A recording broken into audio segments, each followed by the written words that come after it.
ole masain chibai veku zanin chu lunga leng devanyang man Mizoram ko omlaya All India Radio kalathun pakhat Zualbawihi Lalsangzuali Sailo apua he lahi alungron em maya Zualbawihi tekhan ompuyan nei thina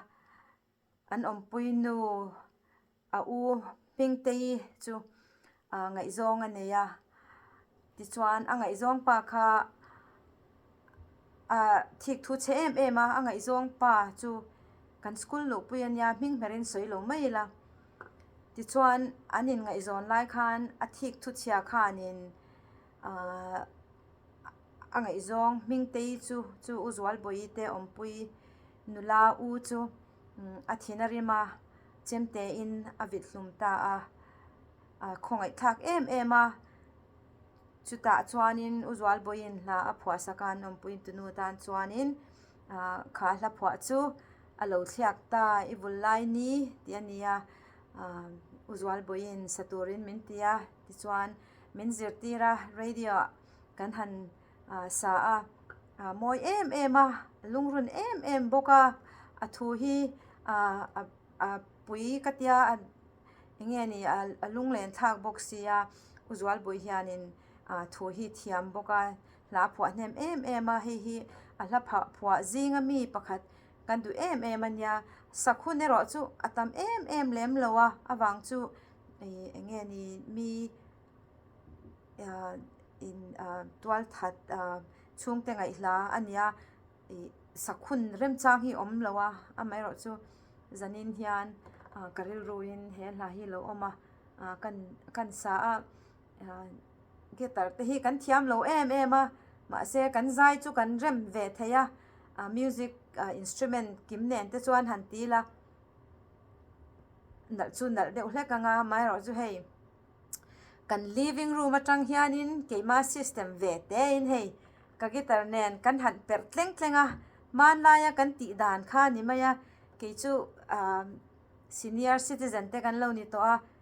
man laya kan ti dan ang kha kalati renga nuam hi kalati renga chu wang chuanin music thadeu pom se lunglen tak hian chuan mani gitara han zai vong hi nuam hi kalati berani chu kan ron share ve du chewa la hi lo ngai thave chin teu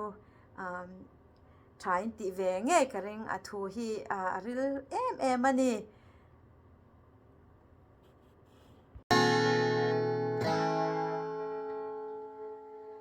kadon trinan dui mualiam kim ten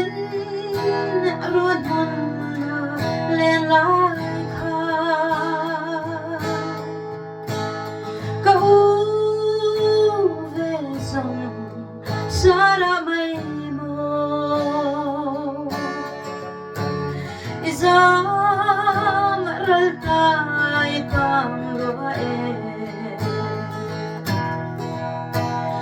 ami leng ten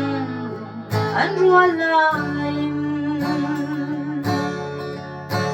nun rong val to na tai fang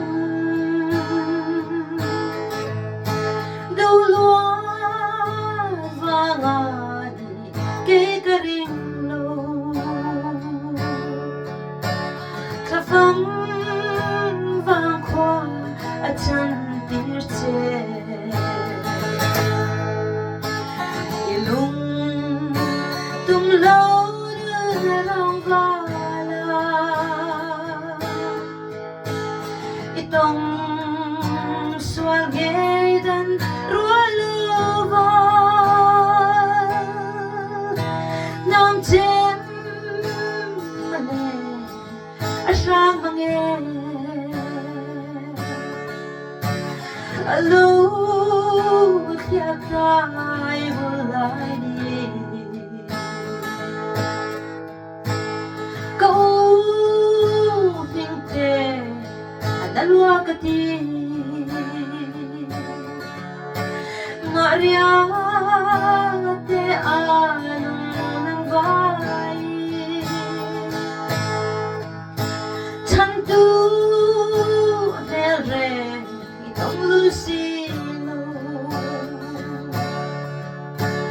itung lova na siyang luhae ilung tumlaw na rong vala itong swalge dan rualuva nam tim male ashramange alo siapa Vullai kan ru nariang he ang wirwal o darang lena sundwali Thliak unaw kan lumzolo kan tu le Zualbawihi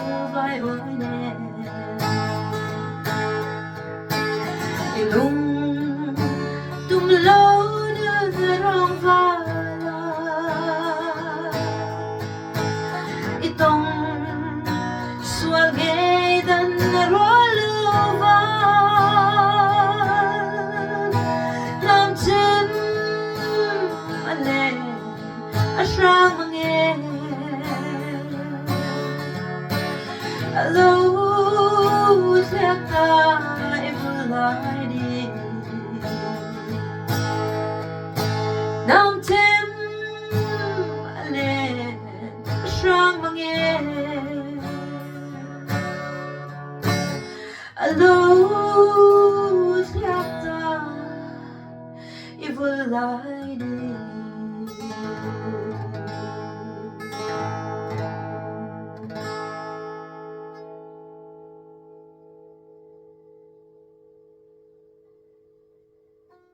ole kha zong kha ania in lo enjoy nge ka be se ya thank you so much kan lom and God bless.